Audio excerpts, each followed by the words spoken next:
Brought to you by TechnoSpark 20 series smartphones. I'm superhuman. Mumbai उत्तर पश्चिममधनं जे आपण म्हणू शकतो उमेदवारी ज्यांना देण्यात आली अमोल कीर्तीकर यांचे आपल्यासोबत आहेत. फॉर्मल जरी अनाउन्समेंट झाली नाही तर उद्धव बाळासाहेब ठाकरे यांनी आपल्यावर विश्वास दर्शवला असं दिसत आहे. चित्र निर्माण होत आहे की आपण कशी तयारी उत्तर पश्चिममध्ये सुरू केली आहे सांगा. सर्वप्रथम उद्धव साहेबांचं मी आभार व्यक्त करतो की त्यांनी माझ्यावरती विश्वास दाखवला. त्याचबरोबर उद्धव बाळासाहेब ठाकरेंनी ज्यावेळेला माझी सीट अनाऊन्स केली त्याच्यानंतर माझ्या पदाधिकाऱ्यांनी आणि कार्यकर्त्यांनी जो माझ्यावरती विश्वास दाखवला त्याबद्दल मी त्यांचे आभार व्यक्त करतो. आणि नक्कीच एक चैतन्य आहे उत्तर पश्चिम लोकसभा मतदारसंघात अंतर्गत शिवसेना आणि अंगीकृत आमच्या संघटनेच्या कार्यकर्त्यांमध्ये आणि अत्यंत चांगल्या पद्धतीचं कामकाम आमचं चालू आहे आणि मला असं वाटतं आम्ही विजयाकडे आम्ही चांगल्या रीतीने वाटचाल करत आहोत. आपण म्हणू शकतो की वाद निर्माण झाला होता सीटवर. संजय निरुपम आग्रही होते, त्यांना सीट नाही दिली तर असं वाटतं ते काही वेगळी भूमिका घेऊ शकतात. तर त्याचा तुमच्या विजयावर काही परिणाम असतो का? बघा, एक तर कसं आहे की त्यांचा तो वैयक्तिक निर्णय आहे, त्यांनी काय करावं. परंतु महाविकास आघाडीमध्ये एकदा ठरलं की शिवसेना लढणार, काँग्रेस लढणार किंवा आमचे काही सहयोगी पक्ष ते लढणार. त्याच्यानंतर थोडे दिवस एक दोन दिवस कुरबुरी होते, परंतु नंतर मला खात्री आहे की आम्ही सर्व महाविकास आघाडीचे पदाधिकारी कार्यकर्ते हातात हात घालून या ठिकाणी काम करू.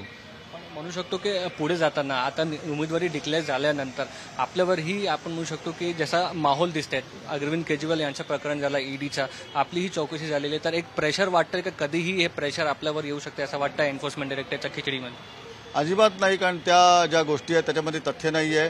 त्या एफआयआरमध्ये कुठल्याही प्रकारचं नाव नाही आहे आणि एखादी एफआयआर झाल्यानंतर त्याच्यामध्ये अनेक लोकांच्या इन्क्वायऱ्या होतात, अनेक लोकांना समन्स पाठवलं जातं. तशा पद्धतीची इन्क्वायरी झाली आहे आणि जी काही इन्क्वायरी एजन्सीज आहेत त्यांना मी मदत करतोय, त्यांना जे पाहिजे त्या पद्धतीने मी दिलेलं आहे आणि मला असं वाटतं मी काही चूक केलेलं नाही, त्यामुळे कुठली कारवाई होणार नाही. आपले मित्र सूरज चव्हाण यांना ह्या केसमध्ये अटक झालेली आहे. कुठे ना कुठे तुमची विजय झाली म्हणजे एक मेसेज असेल की ते निर्दोष आहे असं म्हणतात. नक्कीच सूरज निर्दोषच आहे त्याच्यामध्ये. आज तो पीएमएल ऍक्ट हा वेगळ्या पद्धतीचा ऍक्ट आहे. त्याच्यामुळे म्हणजे अगदी त्या पीएमएल ऍक्ट ज्या एफआयआरमधनं घेतलेला आहे, ज्या एफआयआरमधनं त्या पीएमएल ऍक्टच्या अंडर कारवाई केलेली आहे त्या एफआयआरमध्ये माझंही नाव नाही, सूरजचंही नाव नाही. त्याच्यामुळे त्याने कोणाच्या आधारे ही इन्क्वायरी करतायत, त्याला कशाच्या आधारे त्याला अरेस्ट केली आहे, त्यामुळे आता त्याचं पण आता चार्जशीट दाखल झालेली आहे. आम्ही बेल ॲप्लिकेशन लवकरच करणार आहोत. भाजपचे जे नेते त्यांचे जे भाष्य आहेत त्यातून दिसतं उद्धवजींवर टार्गेट आता एन्फोर्समेंट डायरेक्टर करतील अशा ते इशारे देतात. त्याला तुम्ही कसं बघता? मला असं वाटतं की असं एक तर ते करणार नाहीत आणि जर का अशा पद्धतीने जर का काही झालं तर नक्कीच महाराष्ट्र ची जनता आहे ती त्या लोकांना माफ करणार नाही. आपण म्हणू शकतो की आपले वडील जे आहेत ते सिटिंग एमपी आहेत, तुम्ही लढताय म्हणून त्यांनी आपली उमेदवारी मागे घेतलेली आहे. एक तर ते प्रेशर आहे, दुसरा वेगवेगळी भूमिका घेतलेली असे महाराष्ट्रातले किती घराणे असेल मला माहित नाही की वडील जे आहेत ते दुसऱ्या पक्षात गेले, तुम्ही इथे राहिलेत, तर याला मॉरल प्रेशर म्हणून बघतात की तुम्ही एक म्हणू शकतो की प्रोत्साहन म्हणून बघता? बघा कसं आहे की त्यांनी एक राजकीय वेगळा निर्णय घेतला, ते शिंदे साहेबांसोबत गेले. मी एक राजकीय निर्णय वेगळा घेतलेला आहे. मी उद्धव बाळासाहेब ठाकरेंच्या यांच्याबरोबर आहे आणि मला तसं माझ्या घरातनं प्रेशर नाही आहे, कारण मी जेव्हा मोठा झालो तेव्हा मला वैयक्तिक स्वातंत्र्य मला त्या माझ्या वडिलांनी दिलं होतं आणि मला जे पटलं ते मी केलं. त्याच्यामुळे मला असं वाटतं मी त्याच्यामध्ये काही चूक नाही केलं. पुढे जाताना उत्तर पश्चिमसाठी तुम्ही काय काय काम करण्यात उत्सुक असेल जर खासदार झाले तर? बघा, उत्तर पश्चिम विभागाअंतर्गत लोकसभा सांसद म्हणून जो काही अधिकार प्राप्त होणार आहेत त्या माध्यमातून अनेक कामं आहेत. मला असं वाटतं जुहू किनारपट्टी आहे त्याची डेव्हलपमेंट आहे. वर्सोवा आणि आजूबाजूच्या परिसरामध्ये कोळी लोक जे राहतात त्यांचा व्यवसाय, त्यांचा जे काय खाडीमध्ये जो काय गाय बरेच वर्षापर्यंत काढला गेला नाही त्याच्यामुळे त्यांच्या बोटी ऋतून फार मोठं नुकसान होतं.